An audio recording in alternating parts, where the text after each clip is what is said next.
अस्सलामुअलैकुम नाजरीन, आप देख रहे हैं प्रोग्राम न्यूज़ रिव्यूज़। हूँ आपका होस्ट उसामा एजाज। नाजरीन, कराची पाकिस्तान का सबसे बड़ा शहर और मौची हब है, लेकिन आज भी कराची संगीन मसाइल की लपेट में है। पानी का बहरान, टूटी सड़कें, कचरे के ढेर, बदतरीन ट्रैफिक और स्ट्रीट क्राइम और शहरी सहूलियात की अबतर सूरत हाल ने लाखों शहरियों की ज़िंदगी अजीरन बना दी है। आवाम आज भी इस इंतज़ार में है कि उनके मसाइल ऐवानों में मौसर अंदाज से उठाए जाएँ और उनका अमली हल निकाला जाए। मगर ऐसे वक्त में जब कराची को मजबूत और मुत्तहद सियासी आवाज़ की सबसे ज़्यादा ज़रूरत है, शहर की बड़ी स्टेक होल्डर जमात मुत्तहदा कौमी मूवमेंट पाकिस्तान इस वक्त इंतहाई अंदरूनी इख्तलाफात की जद में दिखाई दे रही है। पार्टी चेयरमैन डॉक्टर खालिद मकबूल सिद्दीकी और सीनियर रहनुमा सैयद मुस्तफ़ा कमाल के दरमियान तंजीमी मामलात, पार्टी के फैसलों और बयानात पर इख्तलाफात खुलकर सामने आ चुके हैं, जिसने सियासी हलकों में एक और नई बहस छेड़ दी है। सवाल यह है, क्या इस सियासी कशमकश के दौरान कराची के अवाम के मसाइल मजीद पसे पुश चले जाएंगे और क्या MQM अपनी अंदरूनी कशीदगी ख़त्म करके एक बार फिर शहर का मुकदमा मौसर अंदाज में लड़ सकेगी? आज के प्रोग्राम में इन्हीं अहम सवालात पर तफसील से गुफ्तगू करेंगे। MQM पाकिस्तान के रहनुमा आमिर सिद्दीकी साहब इस वक्त हमें प्रोग्राम में ज्वाइन कर चुके हैं। आमिर साहब, आपको प्रोग्राम में खुश आमदीद कहूँगा। जी, बहुत शुक्रिया भाई आपका ना। आमिर साहब, MQM पाकिस्तान में इख्तलाफात बढ़ रहे हैं, तकसीम की जानिब बढ़ रही है MQM पाकिस्तान मुमकिन तौर पर, तो इस तरीके से शहर कराची की स्टेक होल्डर जमात जिसमें आपसी अंदरूनी इख्तलाफात इस हद तक है, वो कराची का मुकदमा किस तरह से लड़ेगी सर? अच्छा देखिए, सबसे इम्पोर्टेंट बात तो ये है कि आप ने जो अभी एक नक्शा खींचा है कि आपको कैसे पता कि MQM के अंदर अंदरूनी इख्तलाफात हैं। सर क्या स्पीचेस सुन नहीं, के आप आमिर देखिए, आपने सिद्दीकी मुझसे साहब। सवाल किया, आप मुझे जवाब देने का पूरा मौका दें। जी आपने अपना सवाल रख दिया है। जी अब देखिए, ये पूरा ये नेक्स्ट टेलीकास्ट हो रहा होता है, सब लोग देख रहे हैं। जी आपने एक बड़ा अच्छा नक्शा खींचा है कि क्या MQM के अंदर के इख्तलाफात इस टाइम बहुत बड़ी मजबूरी है या बहुत बड़ा मसला है, या ये शहर के मसाइल सबसे बड़ा मसला है। देखिए, जिस घर में 4 भाई होते हैं उनमें भी कोई, किसी की तबीयत कुछ होती है, किसी की कुछ होती है। हम अपना मसला, हमें पता है हमारा मसला हल है, और chairman MQM Pakistan doctor Khalid मकबूल सिद्दीकी भाई की क़यादत में हम आगे बढ़ते चले जा रहे हैं। और इन्हीं की क़यादत में जिन MPs को टिकट मिले थे, जो इलेक्ट होके, जिसको कराची की आवाम ने इलेक्ट किया, जो सिंध असेंबली के अंदर मौजूद है, और हमने इस कराची की आवाम का मुकदमा भरपूर अंदाज में 3 बजट में पेश किया। पूरे कराची की आवाज उठाई। एक एक चप्पा चप्पा से हमारे MPs ने अपने औरंगी, कोरंगी, लांडी, मलिर, शाह फैसल, मोहने गार्डन, लसबेला, पटेल पाड़ा, हर जगह की आवाज उठाई। मगर बदकिस्मती शहर की वो MPs हैं हम कि जो शहर टैक्स देता है, जो मुल्क चलाता है, उसके पास 1% भी इख्तियार नहीं है कि वो जी अपने शहर की कंसल्टेशन कर सकें। बजट में गवर्नमेंट हमसे मशवरा करके स्कीमें अप्रूव कर सके, या हम उनको बता सकें कि किस तरीके से शहर को ठीक करना है। अब शहर की ये सूरत हाल पहुंची है कि हर गुजरते दिन के साथ घर से निकलना लोगों का मुश्किल होता जा रहा है। उसकी सबसे बड़ी वजह कि पीपल्स पार्टी और जमात इस्लामी का गठजोड़, जो कि बल्दियाती निज़ाम में इन्होंने कहा था कि हम दूध की नहरें बहाएंगे और हम जन्नत में पहुंचा देंगे, इन्होंने, जमात इस्लामी ने क्या क्या सुनहरे ख्वाब नहीं दिखे। आज गुलशन जाके देखें, मेरे जिना टाउन में जाएं, जो इनके पास टाउन है, इन लोगों के पास कुदरती इनको पैसे मिल गए, रोड कटेंगे, जो कि सुई गैस अपना काम खत्म करके मेरे हल्के में जी 4-4 महीने हो गए वो जा चुके हैं। मगर मजाल है, उस पैसे पे सूद खाया जा रहा है, बैंकों में डिपॉजिट पैसा रखा हुआ है, टेंडर जाली करवाए जा रहे हैं, बंदर बाट की जा रही है कि किस तरीके से हम करप्शन का कोई भी घर नहीं छोड़े। तो जी ये इस शहर की आवाम को ने ये चीज देख ली, जो दावा करते थे कि जी हमें दें, हम दूध की नहरें बहा देंगे। तो जमात इस्लामी ने और पीपल्स पार्टी ने मिल के इस शहर का क्या हाल किया। जो वसीम अख्तर भाई मेयर थे, वो कहते थे कि मेरे पास इख्तियार नहीं है। तो आप अगर 2015 से 20 का भी टाइम देख लें, शायद मैं समझता हूँ इतने बदतर हालात नहीं जी थे।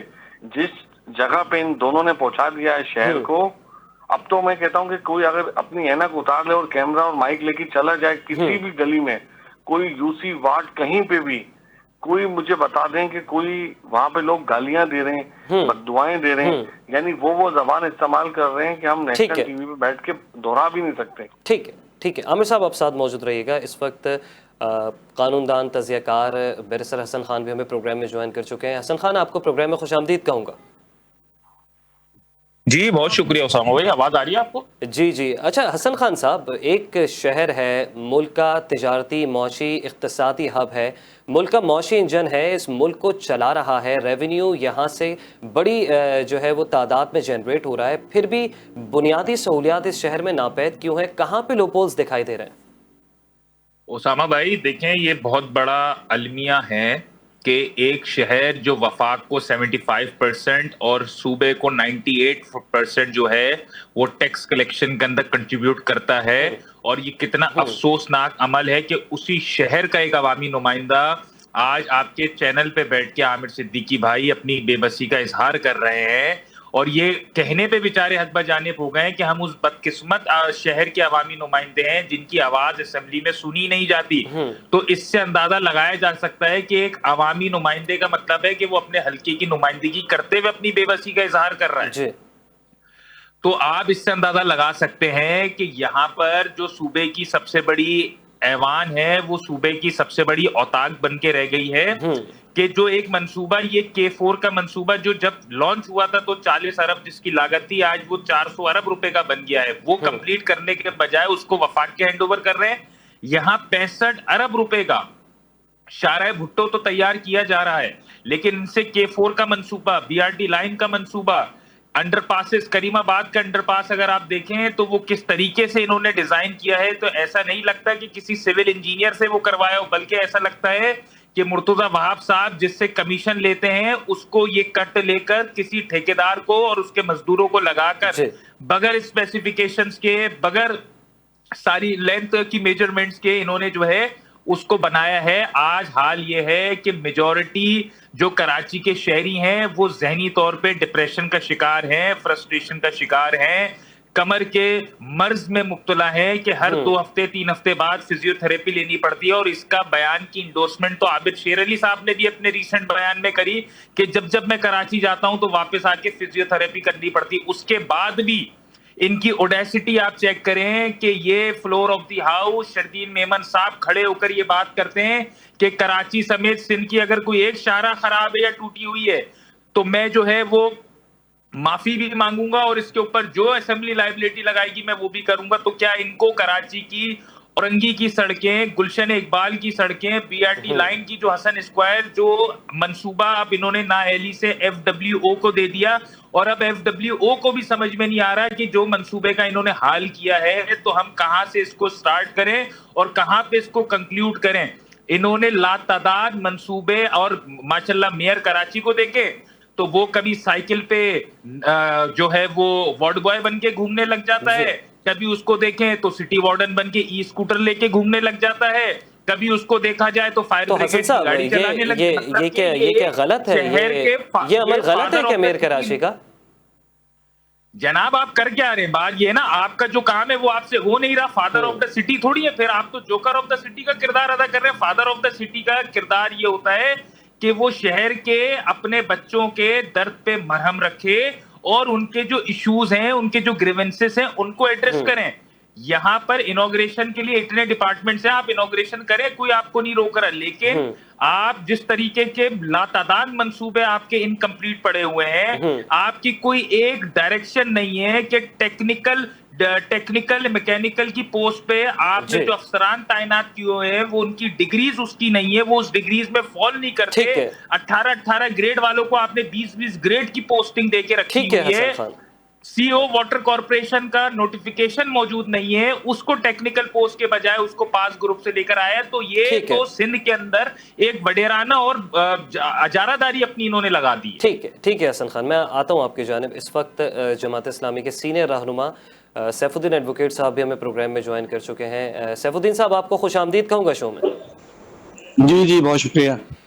सैफुद्दीन साहब, जमात इस्लामी की क़यादत तमाम की तमाम इस शहर की बदहाली की ज़िम्मेदारी MQM के ऊपर और साथ ही साथ पीपल्स पार्टी पर, सिंध हुकूमत पर डालती है, लेकिन इस वक्त जहाँ जहाँ जमात इस्लामी के पास टाउन्स है, क्या वहाँ कोई वाज़ेह तब्दीली दिखाई दे रही है? जमात इस्लामी की क़यादत वहाँ परफॉर्म कर रही है?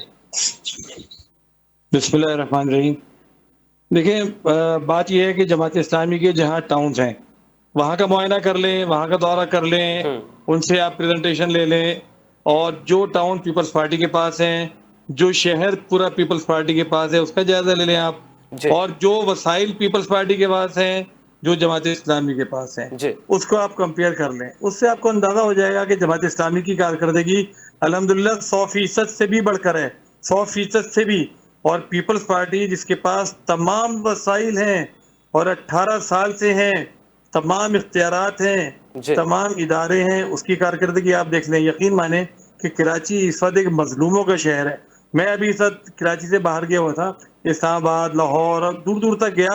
आप यकीन माने कि वहां पर गांव गोठों तक जाने की सड़कें जो हैं, केपी ले लें आप या पंजाब ले लें, जी आज से नहीं बनी हुई हैं, साफ सुथरी सड़कें हैं, चले जा रहे हैं। यानी वहां पर कोई चीज नहीं है। आपको वहाँ गवर्नमेंट नजर आती है, कहीं सड़क टूटी है तो मरम्मत हो रही है, कहीं मोटर टूटी है मरम्मत हो रही है। कराची में घुसते के साथ ही, बल्कि सिंध में, हमें तो पूरे सिंध की बात करनी चाहिए कि पूरा सिंध इस वक्त मजलूम तरीन जगह बन चुकी है शायद पूरी दुनिया की, कि जहाँ की हुकूमत के पास तमाम वसाइल मौजूद हैं, तमाम इख्तियारात मौजूद हैं, तमाम इदारे मौजूद हैं, लेकिन जिस तरह तबाही फेर रहे जी। हैं, अब ये तबाही नाकाबिल बयान तबाही है, यकीन माने। और मैं ये कहता हूँ कि इसका जिम्मेदार कौन है? इसके वो सारे लोग जिम्मेदार हैं कि जिनके पास इख्तियारात हैं और वो सब आंखें बंद करके इस मामलात को देख रहे हैं, सुकून ठीक से है। बैठे हुए हैं, इनका कोई हाथ रोकने वाला नहीं है। ये बहुत ही ज़ाहिर है तबाहकुन सूरत हाल है। अच्छा, सैफुद्दीन साहब, आपसे मैं एमक्यूएम में बढ़ते हुए इख्तलाफात पर भी मौक़िफ़ जानना चाह रहा था कि जमात इस्लामी इस हवाले से क्या मौक़िफ़ रखती है। आप समझते हैं अगर एमक्यूएम में इख्तलाफात मज़ीद बढ़ेंगे तो इससे कराची की आवाम का नुकसान होगा? देखिए, इसमें एमक्यूएम का मसला ये है कि एमक्यूएम जिस नजरिए पे बनी थी, जिस कायद ने उनके बनाई थी, वो तो सब मामला खत्म हो चुका। उसको तो लपेट लपाट के एक तरफ डाल दिया गया, वो किस्सा कहानी खत्म हो चुकी। वो तो अब उसकी जो है उसकी बाकियात अब सिर्फ रह गई हैं, ठीक है ना। अब ये जो मौजूदा लोग हैं जो पार्टी में दूसरे तीसरे दर्जे में उस जमाने में होते थे, बल्कि ये तो सारे वो लोग हैं जिनको कारकुनान पीटते थे। एक आपको याद होगा, कायद साहब ने एक कन्वेंशन किया था जिसमें कारकुनान ने इन सबको जूतियों से पीटा था, क्योंकि कायद ने ये बताया था कि ये सारे गद्दार हैं, ये सारे पैसे बना रहे हैं और इन सब लोगों ने धोखेबाजी की है, इनको मैंने ओहदे जी। दिए और ये वो लोग हैं जो टूटी चप्पल पहन कर आए थे और अब पराडों में घूम रहे हैं। तो कायद ने इन सबकी जूतियां पड़वाई थी और अब ये लोग पार्टी में बैठ गए। अच्छा, पार्टियां भी तकसीम हो गई थी, कई पार्टियों में तकसीम हो गई थी। जी। ये सारी वो बिल्लियां हैं जिनकी दुमें जो हमारी मुख्तदरा है उसने बांध दी हैं, किसी खास मकसद की खातिर बांध दी है। देखिए, अवाम में इनकी कोई अहमियत नहीं है, अवाम ने इनको कोई वोट नहीं डाले, अवाम में इनकी कोई पजीराई नहीं है, अवाम को इनसे कोई सरोकार नहीं है। ये 2-2 हजार 1.5-1.5 हजार वोट लेने वाले लोग असम्बलियों के अंदर बैठे हुए हैं। जी। इनको शर्म नहीं आती कि इन्होंने जिन लोगों का राइट था, जिनको सूबाई और कौमी असम्बली में पहुंचना चाहिए था, उनकी जगह ये लोग जाकर बैठ गए। चले बैठ गए, लेकिन जो इख्तलाफात हैं इनके, देखिए इनके यहाँ, मुझे बताइए पहले दिन से कौन से इंतखाबात होते हैं? हमेशा से नॉमिनेशन रही है। पहले इनके कायद जो थे वो नॉमिनेट करते थे, अब ये लोग खुद जिसने जहां कब्जा किया हुआ है वो बैठा हुआ है। अब वो जो पीएसपी वाले इसमें आ गए थे, उनका ख्याल ये था कि हम एमक्यूएम पे कब्जा कर लेंगे, हालांकि वो पहले एमक्यूएम के नाम को इस्तेमाल करने पर बड़ा नाराज होते थे, लेकिन अब वो खुद सारे के सारे इसमें आ गए। उनका ख्याल था हम कब्जा कर लेंगे, लेकिन इधर जो लोग बैठे हुए हैं वो भी बड़े घाघ लोग हैं, वो इस तरह कब्जा नहीं करने देंगे। तो बात ये है, मेरी मतलब कब्जे की जंग है, ये कब्जे की जंग है पार्टी पर। लेकिन वो अब ये पार्टी की जंग जो है ना, ये बस इनके इंटरनली है, इसका आवाम से कोई ताल्लुक नहीं है, ना आवाम को इनसे कोई दिलचस्पी है। ठीक है साहब, ठीक है साहब। आमिर सिद्दीकी साहब, एक चीज मेरी बात सुनिए, बड़ी इंपॉर्टेंट बात ये मैं कहना चाहता हूँ। देखिए, इन सब के बावजूद इनको 20 अरब रुपए मिले वफाकी हुकूमत से, 20 अरब रुपए। हर मेंबर असेंबली को तकरीबन 1 अरब रुपया, वो पैसे कहाँ गए? देखिए, ये भी तो पूछने की चीज है ना कि भाई आप पीपल्स पार्टी को गालियां दे रहे हैं, ये भी तो पैसों का हिसाब दें कि इनको जो पैसे मिले बिल्कुल खुले, ठीक है ना। ठीक है सर। आमिर सिद्दीकी साहब, आपने गुफ्तगू मुलाहिजा की, सीनियर पॉलिटिशियन है सैफुद्दीन एडवोकेट साहब, चश्मकुशा इंकशाफात किए और जो एमक्यूएम के एक प्रोग्राम में जिस तरीके से उन्होंने कहा कि वहाँ पे एमक्यूएम के साबिक़ कायद के हुक्म पर रहनुमाओं की जो है वो मुबैना तौर पर उनको पिटवाया गया, तो आप इससे एग्री करेंगे और क्या कहेंगे? देखिए, मैं आपको 2-3 जवाब देता हूँ। तो आपने अगर एमक्यूएम के ऊपर प्रोग्राम रखना था तो मुझे बता देते, तो फिर मैं ताकि सर, आप लोग कराची के स्टेक होल्डर है ना, नहीं, मैं आपको देखिए, आपने सर कराची की बात होगी तो एमक्यूएम से भी बात होगी। आप लाइव चैनल पे बैठ के एक बंदा कह रहा है, ये तो आप ये भी सोचें कि आपके चैनल्स के आप एक पीका एक्ट भी बना हुआ है। अब मैं हो सकता है कल सैफुद्दीन एडवोकेट को आप लोगों को पीका एक्ट के नोटिस भी भेजूं। सर किस चीज पे नोटिस भेजेंगे आमिर साहब? बात सुने, आप सैफुद्दीन एडवोकेट कह रहा है कि मैंने पीटते हुए देखा। सैफुद्दीन एडवोकेट के पास कोई वीडियोस है तो आपको दे दे, आप अभी प्ले भी कर दें साथ ही। आपने देखा, आप बात सुने, आप कहते हैं कि अपना आपने एमक्यूएम पे बात करनी है या शहर पे बात करनी तो है? आमिर साहब आप नफी कर सकते हैं कि ऐसा वाकया नहीं हुआ था। मैं बाकायदा नोटिस दूंगा कल सैफुद्दीन एडवोकेट। यार आमिर भाई इतना नाराज ना होना, जवाब दे देना, क्यों नाराज है यार? आमिर साहब आप अगर दलील से जवाब दे दें आमिर साहब। आपने जो 20 अरब की बात की है उसमें से 25-25 करोड़ के टेंडर हुए, सारे पैसे PIDCL में पड़े हुए, जो कि पीपल्स पार्टी हमें काम करने नहीं दे रही। और जो 25-25 करोड़ के भी टेंडर हुए वो आपके टाउन चेयरमैन काम करने नहीं दे रहे। और जो आपने टाउनों की बात की है वहां पे आपके सारे राशि टाउन चेयरमैन बैठे। मेरा टाउन चेयरमैन आप बता देना, कहानी करने दे रहे, हम करने देंगे भाई। करने दे, आप बात सुन लें। बहादुराबाद में उसने रोड बनाया, एक हफ्ते बाद दोबारा रोड कटवाना शुरू कर दिया। जाए शरफाबाद चौरंगी पे, चार मीनारा चौरंगी पे, पूरा जिना टाउन खुदा हुआ है। 80 करोड़ तो उनके पास रोड कटिंग के पड़े में, वो काम नहीं करवा रहा। उसके बाद उन्होंने जितने टेंडर किए जाली अखबारों में दिए, जितनी कारपेटिंग हो रही है उसमें बाइंडर नहीं डाला जा रहा। सारे केसेस में आप लोगों के खिलाफ नैब के अंदर इंक्वायरियां खुल चुकी है। आप दूसरों को भाषण देने लिखने पहले अपने गिरेबान में तो झांकें। जो करप्शन पीपल्स पार्टी के साथ मिलकर आप लोगों ने की है और जो आप लोगों ने शहर का कबाड़ा निकाला है, आप कहते थे कि हम दूध की नहरें बहा देंगे, बल्दियात में हमारे पास आएगी, तो क्यों नहीं काम कर पाए आप तो पार्लिमानी, आप तो वहां पे अपोजिशन लीडर हैं। आप लोगों ने क्या किया शहर के अंदर? आपने टोटल कराची का पीपल्स पार्टी के साथ मिलके उस निजाम का हिस्सा बना के तबाही बर्बादी। पीपल्स पार्टी के इत्तेहादी आप है, PDM के अंदर, हम कैसे पीपल्स पार्टी में गए? है ना, हम जो सीटें जीत गए, कोई भाई इत्तेहादी तो आप है ना पीपल्स पार्टी के। एडवोकेट साहब जरा मौका दीजिएगा आमिर सिद्दीकी साहब। जी बिल्कुल, उसकी बिल्कुल। पिटीशन अभी तक हाई कोर्ट में कोई भी एक्सेप्ट नहीं हुई है। हाई कोर्ट से आपकी पिटीशनें भी डिसमिस हो चुकी हैं। हमें हर जगह से क्लीन चिट मिल चुकी है। आप कैसे इल्जाम लगा रहे हैं कि हम 2-2 हजार वोट लेके आए? आपको कराची की आवाम ने हमेशा रिजेक्ट किया है। आपको वो टाइम याद है सैफुद्दीन साहब, जब 92 का इलेक्शन हुआ था, एमक्यूएम ने बाइकाट किया था, इस शहर की आवाम ने आपको 5-5 हजार वोट दिए थे। ले लेते ना वोट। जब एमक्यूएम ने बाइकाट किया था, आपकी औकात लोग इस शहर ने बता दी थी कि जमात इस्लामी की औकात क्या है। और अभी आप जो है हमें बता रहे हो कि हमने 2-2 हजार वोट दी, हम जीत के आए, कराची की आवाम ने हमें मैंडेट दिया है। आपकी कोई एक पिटीशन भी हाई कोर्ट में एक्सेप्ट नहीं हुई। सारी आपकी पिटीशनें डिसमिस हुई क्योंकि वो सब झूठ पे मबनी थी। आपने इस शहर की हमेशा तौहीन की है। इस शहर के मैंडेट के ऊपर आप लोगों ने सियासत की है। ठीक है आमिर साहब, आप लोग कुछ कर नहीं सकते, कुछ डिलीवर नहीं कर सकते। आप मेरे साथ आ जाओ सैफुद्दीन साहब, कैमरा ले लो और अपनी मर्जी के मीडिया वालों को बुलवा लें और घूम लें जिना टाउन, जिस गली में चाहें आप मुझे लेके चलें। अगर साबित नहीं कर सकूं तो मेरा डिजाइन अपने हाथ से लिखिएगा। आमिर साहब आप अपने हल्के इंतखाब का बता दें। तो मैं अपने हल्के की बता रहा हूँ ना, जिना टाउन मेरे हल्के में है ना। जी बिल्कुल। कोई एक सड़क नहीं है वहां पे चलने जैसी। कहाँ काम किया जमात इस्लामी ने? मैं कहता हूँ सैफुद्दीन साहब और आप लोग कैमरा और माइक लेके आ जाएं, मुझे एक गली मेरा रोड साफ दिखा दें, जो चाहे आप। जी चलेंगे, बिल्कुल चलेंगे, मैं एक्सेप्ट करने के लिए तैयार हूँ। ठीक है। जो रिजवान अब्दुल समी जो है ना, नंगे पाँव आया था, आज उसके पास वीगो गाड़ी है और 4 गार्ड भी साथ लेके घूमता है। मैं मेंबर सूबाई असेंबली होकर मैंने एक पुलिस वाला भी नहीं रखा हुआ। तो आपके town chairman, UC chairman Osama जो आपका UC6 का चेयरमैन है, वो उसके साथ 4-4 पुलिस गार्ड होते हैं। वो सारी तनख्वाहें आप लोग गार्डों को तनख्वाहें दे रहे हैं, अपनी सिक्योरिटी पे पैसे खर्च कर रहे हैं। तो कभी आपने अपने टाउन चेयरमैन से पूछा है ये वीगो कहाँ से आ गए उसके पास, रिजवान अब्दुल समी के पास? अच्छा देखिए, मैं दरसी बात कर लूँ। देखिए बात क्या है, ये तो सारी फजूल की बातें हैं, ऐसे जाती किस्म के इल्जाम झूठे जो लगा रहे हैं जी। मैं तो इससे बात नहीं करनी चाहता। मैं तो सिर्फ ये पूछना चाहता हूँ कि पीपल्स पार्टी के इत्तेहादी ये लोग हैं, ठीक है ना, PDM में मौजूद ये लोग हैं, पीपल्स पार्टी के से पैसे इन लोगों ने लिए और वफाकी हुकूमत से पैसे इन्होंने लिए, भाई उसका हिसाब दें आप। देखिए टाउन काम कर रहा है, पड़े में से भाई 1 रुपया भी गलत होगा तो मैं जिम्मेदार हूँ। MNA को मिले ना, निकालने टेंडर नहीं करने दे रहे पीपल्स पार्टी वाले, काम नहीं करने दे रहे, MNA को मिले ना पैसे, अकाउंट में पड़े। कहाँ है वो पैसे? 20 अरब नहीं, अब 40 अरब हो गए। कराची में 40 अरब हो गए, आप 40 अरब हो गए ना। ठीक है आमिर साहब, आमिर साहब, सैफ साहब, आप जरा मौका दीजिएगा, एक तीसरे मेहमान भी हमारे साथ मौजूद हैं। बैरिस्टर हसन खान साहब, आप सुन रहे हैं, गुफ्तगू मुलाहिजा कर रहे हैं? जी जी बिल्कुल, मैं सुन रहा हूँ पूरी गुफ्तगू और बड़ा मजा आ रहा था मुझे तो गुफ्तगू सुन के। क्या कहना चाहेंगे सर, क्या कहना चाहेंगे? देखिए, बात ये है, पिछले 28-30 सालों से मैं देखता हुआ ये चीज जवान हो गया कि एक का मलबा दूसरे पर, दूसरे का मलबा तीसरे पर।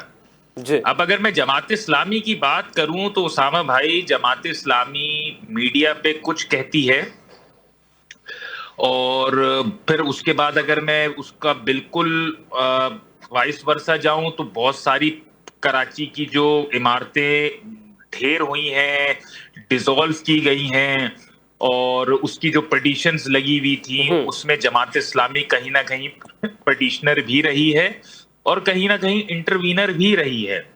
और उसके साथ साथ अभी जो हिल पार्क का मामला हुआ, जो हिल पार्क के जो उस पहाड़ियां खत्म करके जो बेचे जा रहे थे प्लॉट्स, उसमें भी कहीं ना कहीं हेयर से के ऊपर ये चीजें आई कि केएमसी के जब इजलास हुआ तो उसमें हमारे काबिल एहतराम है अपोजिशन लीडर सैफुद्दीन भाई, वो भी मौजूद थे, बट इन्होंने एब्सटेन किया, जमात इस्लामी ने वहां पर कोई रेजिस्ट नहीं किया। ठीक है। फिर ऐसे ही जब कभी कराची का, मैं बिल्कुल आपको फैक्ट्स के ऊपर बात कर रहा हूं ना, आप किसी पॉलिटिकल पार्टी का।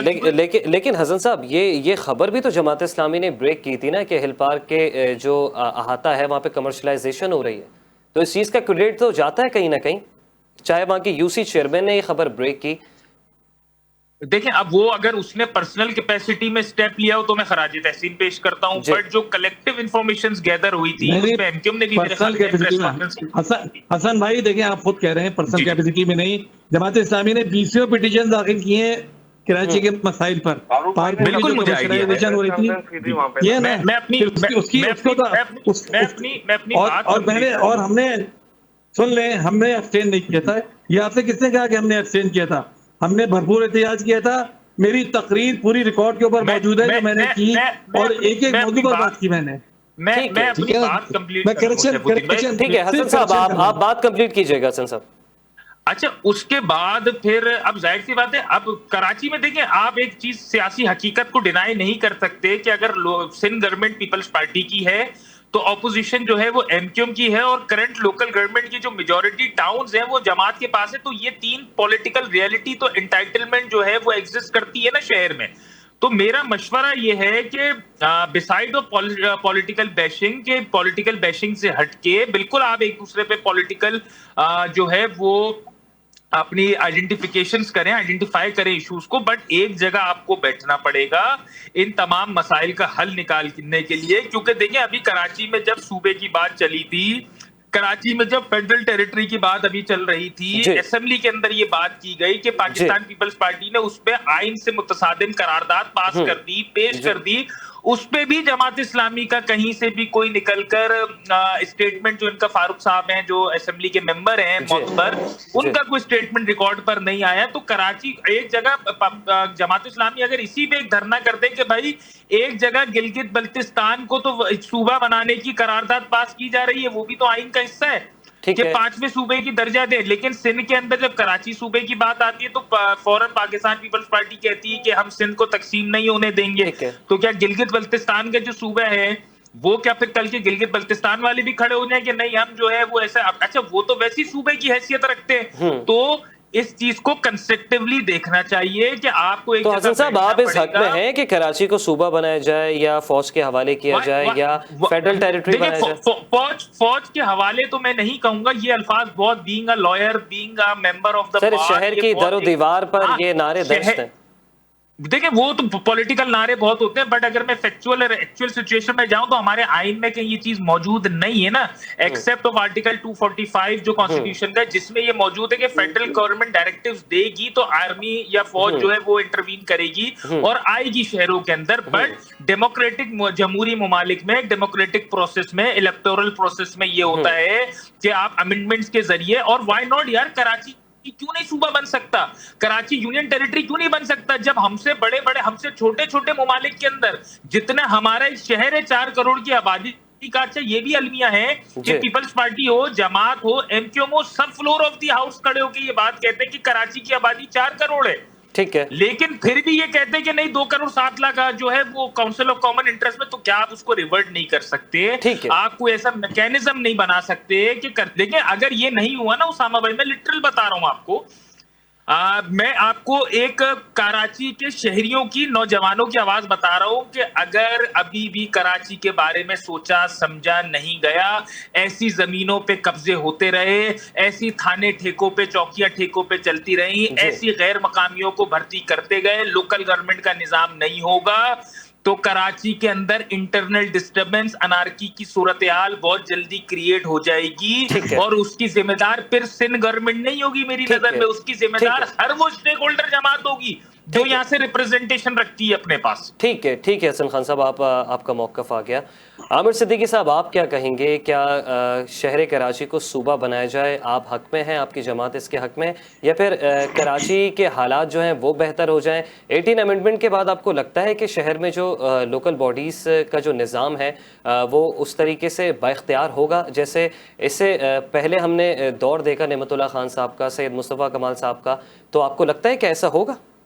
देखिए, जो 1973 का जो आइन है वो शहीद भुट्टो साहब का आइन है जी, उसमें तो लिखा हुआ है कि जी इसके ऊपर बात हो सकती है। ठीक है, सूबे खुद मुख्तारी जी नहीं, सूबे, मैं अभी आपसे सूबे की बात कर रहा हूँ। जब सूबे की पंजाब में बात करना, रेजोल्यूशन पास करना जायज है, बलूचिस्तान में जायज है, केपीके में जायज है, गिलगित बिल्तिस्तान में जायज है, तो आखिर सिंध में आके क्या मसला हो जाता है? सिंध क्या पाकि पहले तो देखें, दो चीजें हमें तय करनी होगी कि सिंध पाकिस्तान का हिस्सा है या नहीं है। पीपल्स पार्टी को ये चीज तय करनी होगी। अब दूसरी चीज, जब 18वीं तरमीम हुई थी, वो 18वीं तरमीम पाकिस्तान के लिए नहीं हुई थी, वो चंद खानदानों के लिए हुई थी। वो चंद खानदान जो है अमीर हो गए, उनके वो बिलीनियर बने, उनके दोस्त, उनके रिश्तेदार, उनके अहबाब अरबपति बन चुके हैं। अब ये कायदे आजम का पाकिस्तान नहीं, चंद खानदानों का पाकिस्तान बन गया है। तो 18वीं तरमीम से चंद खानदानों ने तो बड़े फायदे उठाए, मुल्क ने कोई फायदा नहीं उठाया, मुल्क मुश्किल में गया है। 18वीं तरमीम के बाद कोई एक इदारा बताएं, एक महकमा बताएं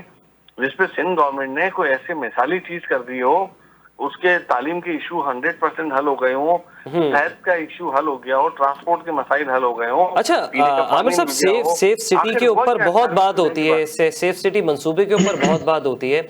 हमने देखा कि आप बिलीव करें, मैं एक बात कहना चाह रहा हूँ। जी आप बिल्कुल कंप्लीट कीजिए। सेफ सिटी के ऊपर जो मेरी बहनें हैं वो डेली बेसिस के ऊपर मीडिया के ऊपर आगे बयान दे रही हैं। अब आप समझ सकते हैं कि जब फ्रंट सीट पे खवातीन बैठेगी और बेल्ट बांध लेती है, उसके बाद अगर वो अपना स्कार्फ गिराती है तो उसका चालान कट रहा है। तो अब मुझे बताएं, ये इस्लामी ममालिक है, इन लोगों ने सिर्फ चालान वो 20। अच्छा आमिर साहब, मेरा बड़ा एक अहम सवाल है, और आज आईजी साहब ने सीएम साहब के से एग्री किया है कि मोबाइल छीनने की, बाइक छीनने की और गाड़ियां छीनने की वारदातें बहुत ज्यादा बढ़ चुकी हैं। ठीक है, यह सारे न्यूज़पेपर में लिखा हुआ है। ठीक है।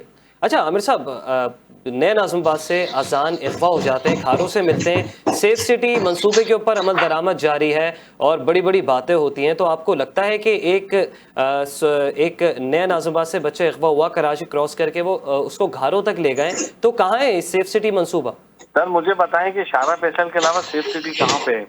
शारा फैसल ये 2-3 रोड हैं, सिंध असेंबली बिल्डिंग। चालान तो हर रोड पर है आमिर साहब, चालान तो हर रोड पर है। मुझे बताएं, तारिक रोड पे सेफ सिटी के कैमरे लगे हुए हैं, बहादराबाद में लगे हुए, लांडी में लगे हुए, कोरंगी, मलीर, शाह फैसल, औरंगी टाउन, नाजमाबाद जो कि आपकी ग्रीन लाइन का रूट है, नागन चौरंगी, पावर हाउस चौरंगी, 4 के चौरंगी, कहाँ पे सेफ सिटी के कोई एक बता दें आपके जहाँ पे इलेक्ट्रॉनिक चालान कट रहा हो वहाँ। मतलब इस वक्त की जो मौजूदा हुकूमत है वही इस शहर से मुखलिस नहीं है। देखिए ये मुखलिस भी नहीं है, ये जो सेफ सिटी का प्रोजेक्ट है ना, ये 50 साल प्रोजेक्ट लेके चले। ठीक है, अब अल्लाह करे 50 साल में भी कंप्लीट हो जाए। 2006 से प्रोजेक्ट चल रहा है और आज तक से भी 1300-1400 कैमरे लग चुके हैं, जिसमें हजारों कैमरे लगने हैं। तो ये कैसा प्रोजेक्ट है, आप खुद इसको देख लेना। ठीक है, मैं इनको चैलेंज करता हूँ, डीआईजी को आए मीडिया पे साथ बैठे या मुझे बताएं कि कोई 2-4 रोडों के अलावा कहाँ पे सेफ सिटी चल रहा है। ठीक है आमिर साहब, क्या कहेंगे सैफुद्दीन साहब? एक बच्चा एक सोसाइटी से, निजी हाउसिंग सोसाइटी नया नाज़िमाबाद से मुबैना तौर पर अगवा हो जाता है, बच्चा घरों से मिलता है, कहाँ है सेफ सिटी मंसूबा? बड़ी बड़ी बातें होती हैं इस शहर में। तो देखिए अभी चले ये तो बात करते हैं सेफ सिटी मंसूबे पे। वो तो खैर कराची में कोई भी मंसूबा नहीं चल रहा, सारे मंसूबे फेल हैं। लेकिन एक बात मैं ये कहना चाह रहा था, जो आप अभी सूबे के मुतालिक बात कर रहे थे ना, जी। कि कराची को सूबा बनना चाहिए, वफाक के तहत आना चाहिए, क्या होना चाहिए, 18वीं तरमीम की बात हो रही थी। देखिए, मैं जो बात कह रहा हूँ ना, कि पीपल्स पार्टी और MKM दोनों ही मुस्तकिल तौर पर इकट्ठी हैं, इत्तेहादी हैं, और सारे जराइम में शरीक है कराची के साथ ना। देखें, ये MKM वाले आज ये शोर मचा रहे हैं जी, कराची को सूबा बना दो, फलाना कर दो, फेडरल टेरिटरी बना दो, 18वीं तरमीम। भाई, तो तुम तो सारे जराइम में शरीक रहे हो ना। मैं ये पूछना चाहता हूँ कि जिस ये हमेशा ये दावा करते हैं कि जी पाकिस्तान की हर हुकूमत हम बनवाते हैं और हर हुकूमत हमारे ही दम से चलती है, और जब चाहे हम गिरवा दें। तो भाई, जब आपके पास इतने इख्तियारात थे तो आपने क्यों नहीं फिर कुछ मामलात करवा लिए, चाहे वो कराची को वफाक के हवाले, कुछ भी नहीं करवाया ना, सिर्फ झूठ ही झूठ, सारा का सारा पब्लिक को नुकसान पहुंचाया, कराची को तबाह किया, लाशें दी। देखिए, बात क्या है कि हमने जो बात की है वो ये है कि हम चाहते हैं कि तासुब ना फैले, लोगों को आपस में लड़वाया ना जाए, और बेहतरीन हल ये है कि कराची में और सिंध के तमाम बड़े शहरों के अंदर मेगा सिटी गवर्नमेंट्स बनने चाहिए, बाख्तियार बल्दियाती हुकूमत होनी चाहिए। जिस तरह 2001 का निज़ाम था, वो निज़ाम कराची के अंदर बनना चाहिए। बल्दियाती इदारे बाख्तियार होंगे तो सारे काम बेहतर हो जाएंगे। इस वक्त बल्दियाती इदारे बिल्कुल बेख्तियार हैं, सारे के सारे वसाइल सिंध हुकूमत के पास हैं, और पीपल्स पार्टी के साथ MKM उसमें शरीक है।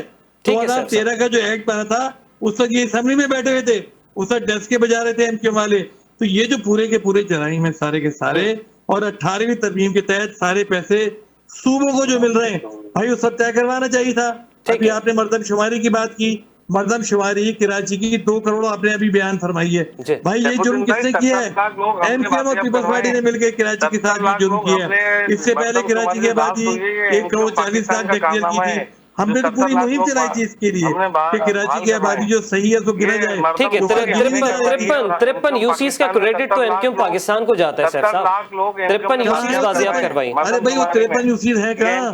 अभी कुछ भी नहीं है सर। अगले बल्दियाती इंतखाबात में पता चल जाएगा ना 53 यूसीज। उनके हाथ में एक पर्चा थमाया था सेविंग के लिए, उस वक्त ये इंतखाबात में। ठीक है सैफ साहब, ठीक है सैफ साहब, आमिर साहब, ठीक है सैफ साहब, आमिर साहब, आप दोनों का मौक़िफ़ आ गया। बैरिस्टर हसन साहब, आप क्या कहेंगे? अजान पुरस्रार तौर पर लापता हो जाते हैं। कराची में सेफ सिटी मंसूबा जो है उस पर भी काम जारी है, जगह जगह कैमरे भी लगा दिए गए हैं, और चालान तो आ जाता है। और एक बच्चा जब कराची से अगवा होता है, वो भी निजी हाउसिंग सोसाइटी से अगवा होता है, और उसके बाद वो मिलता है घरों से, तो इस हवाले से क्या कहेंगे? उसामा भाई, सेफ सिटी प्रोजेक्ट पे तो आपको याद होगा कि मैं आज से नहीं 2023 से चिल्ला रहा हूं, जब वो बलोच कॉलोनी में एक लड़का डकैती की मज़ाहमत में कत्ल हुआ था, जिसकी मैंने पिटीशन भी लगाई थी, आपको याद होगा जी। उस वक्त हाल ये था, और आज तक हाल में थोड़ी बहुत बेहतरी आई हो तो आई डोंट नो, कि उस वक्त हाल ये था कि SSP से जब मेरी सेफ सिटी प्रोजेक्ट के SSP से मेरी जब बात हुई थी जी, तो उसने मुझे ये बताया था कि सर हमारे पास तो बैठने के लिए ऑफिस तक नहीं है सेफ सिटी का। ठीक है, आज ये देखिए, ट्रैफिक चालान हो, ट्रैफिक टिकट्स जो घरों पर आ रहे हैं ट्रैफिक के, बहुत अच्छी बात है, बट वो उन मुआशरों में होते हैं जहां पे बेसिक नेसेसिटीज जो है वो उनकी कंप्लायंस हो रही होती है, जहां पर रोडों से कचरा उठ रहा होता है। यहाँ पर नया नाज़िमाबाद, एक तो देखिए बहुत बड़ी बात है कि नया नाज़िमाबाद इटसेल्फ एक प्राइवेट सोसाइटी, उसके CCTV पे वहां से सिक्योरिटी पर भी सवालिया निशान है। ये सिक्योरिटी लैब्स है। हाँ। उसके बाद लेफ्ट पे निकलेंगे तो मंगो पीर वाला रोड है, जहां करीबी थाना बना है, और जब आप वहां से रोड सीधा लेंगे तो बड़ी एक पॉपुलेटेड आबादी है। इस तरीके से बच्चे को लेकर गए, पुलिस को पता नहीं आज, लेकिन अल्लाह के करम से वो बाजियाब हो गया, अल्हम्दुलिल्लाह। और कराची वाले फिर किसी अल्लाह ना करे किसी सानिये से महफूज रहे, उसकी फैमिली बची। लेकिन हुकूमत को ये चाहिए, देखिए नहीं हो रहा ना। मैं चले आपके प्रोग्राम के तवज्जुह से मैं MKM और जमात इस्लामी के बीच में एज अ मीडिएशन के तौर पे जुमला रख देता हूं। बैरिस्टर हसन साहब, बैरिस्टर हसन साहब, अभी गुज़िश्ता कुछ रोज कबल कराची यूनिवर्सिटी में नाखुशगवार वाक़या पेश आया था। मुल्क मुखालिफ नारे लगाए गए थे एक बैंड तलबा ऑर्गेनाइजेशन की जानिब से। फिर जब इत्तेहाद की बात आई थी, जब मुल्क की सॉवरेनिटी की बात आई थी, तो तमाम तलबा तंजीमें एक जगह पे दिखाई दी, जमीयत भी दिखाई दी, और MKM की FMSO भी दिखाई दी, PSA भी दिखाई गई, ISO भी दिखाई दी। तो ऐसे ही शहर के वसीतर मफादात की खातिर जमातें क्यों साथ नहीं बैठती? मैं उसामा भाई यही कहने वाला था कि मैं मीडिएटर के तौर पे इनसे ये रिक्वेस्ट करता हूं, एज अ कराचीइट्स ये रिक्वेस्ट करता हूं कि आप दोनों का एजेंडा ये तो सेम है ना कि शहर को तबाह सर ये करने मेडिएटर ही वाले रिप्लेस कर देंगे, कॉमन है। ये मेडिएटर ही रिप्लेस कर देंगे। नहीं, लेकिन आवाज रिप्लेस इंशाल्लाह नहीं होगी। देखिए कॉमन एनिमी तो है ना इनका, मेरा और जमात सैफुद्दीन भाई का, तीनों को कॉमन एनिमी तो सिंध गवर्नमेंट है ना। हम शुरू होते हैं, हमारे नौजवान हमारे स्टूडेंट्स निकलते हैं, मैं बल्कि दोनों की स्टूडेंट तलबा को खराज तहसीन पेश करता हूँ, स्टूडेंट ऑर्गेनाइजेशन को, जिन्होंने मुल्क मुखालिफ नारे लगाने वालों के खिलाफ जिस तरीके से रिएक्शन तहसीन, तो जो पाकिस्तान हमारी रेड लाइन है, जो पाकिस्तान के खिलाफ नारे लगाएगा, इस शहर का खाएगा, इस शहर में तालीम हासिल करने की नियत से आएगा तो हमें कबूल है, लेकिन पाकिस्तान बनाने वालों की औलादों के शहर में आके मतलब आप चाहते हैं कि ऐसा ही को कि उन्होंने ये इकदाम किया, मतलब ऐसा ही इत्तेहाद आप चाहते हैं कि कराची की पॉलिटिक्स में भी दिखाई दे, जैसे मैं चाहता हूं कराची में दिखाई दिया। उसामा भाई एक अर्बन फ्रंट बने या कराची के लिए एक अलायंस, जैसे स्टूडेंट अलायंस जामिया का बना है, वैसे कराची के वसीतर मफाद में एक अलायंस बने जिसमें तमाम स्टेक होल्डर्स, सिर्फ पार्टी से मुराद नहीं, बिजनेस कम्युनिटी भी स्टेक होल्डर्स है। अर्बन ग्रेजुएट फोरम भी बनाया हुआ है और एमक्यूएम हकीकी जो एमक्यूएम से ही जो है वो देखिए में आई है, आफाक साहब भी काफी एक्टिव दिखाई देते हैं। हाँ उसामा भाई, हकीकी हो, एमक्यूएम हो, जमात हो, या मैं अगर अपनी कैपेसिटी में बात करूं, या और जितनी यहाँ पे सोशल ऑर्गेनाइजेशन, हम सबके कॉमन एनिमी तो हमें पता है ना, पॉलिटिकल सोशल कॉमन एनिमी जो है वो सिंध गवर्नमेंट है, तो हम क्यों नहीं सबको मोबिलाइज करें। और मैं इनसे मुतालबा करूंगा कि इस दफा की कमांड तहरीक अगर कोई चले तो उसकी कमांड नौजवानों को दे। बहुत अच्छे नौजवान इस शहर में जो बड़ी बड़ी तहरीकों को लीड भी कर सकते, चला भी सकते, और एक अलायंस बना के सिंध गवर्नमेंट का 18 सालों का बुत और इनके जहन में जो जागीरदाराना वडेराना सोच है उसको तोड़ना जरूरी है। सियासत से बालातर होके, अपनी पॉलिटिकल आइडियोलॉजी से बालातर होके बियॉन्ड जाकर आप शहरी मफाद में, टैक्स के मफाद में, टैक्स पेयर्स के मफाद में, और कराची, हैदराबाद, मीर पुखार, नवाब शाह, सक्खर जो शहरी इदारे हैं जो पाकिस्तान को, सूबे को बहुत बड़ा रेवेन्यू देते हैं, उनकी फलाह बहबूद, मैं नहीं कहता लसानियत फैलाएं, लेकिन फलाह बहबूद, वेलफेयर और लोकल गवर्नेंस के लिए आप लोग खड़े हो। हम इंशाल्लाह नौजवान आपके साथ शाना बशाना नजर आएंगे। ठीक है, बैरिस्टर हसन खान साहब बहुत शुक्रिया, सैफुद्दीन एडवोकेट साहब आपका भी बहुत शुक्रिया, और आमिर सिद्दीकी साहब आपका भी बहुत शुक्रिया। तीनों मोअज़्ज़िज़ मेहमानों ने अपनी अपनी राय का खुलकर इजहार किया। लेकिन नाजरीन, कराची के अवाम को इस वक्त सियासी तनाज़ात नहीं बल्कि अपने मसले चाहिए, और ये वक्त का तकाजा है कि तमाम सियासी जमातें, खुसूसन शहर की नुमाइंदगी का दावा करने वाली जमात, अंदरूनी इख्तलाफात से बालातर होकर अब कराची के हुकूक, तरक्की और शहरी मसाइल के हल पर अपनी तमाम तर तवज्जो मरकूज़ करे। इसी सवाल के साथ कि क्या कराची का मुकदमा फिर से मौसर अंदाज में लड़ा जाएगा या सियासी इख्तलाफात ही अवामी मसाइल पर गालिब आते रहेंगे। इजाज़त दीजिएगा अपने मेज़बान उसामा एजाज को। अल्लाह ने के बाद।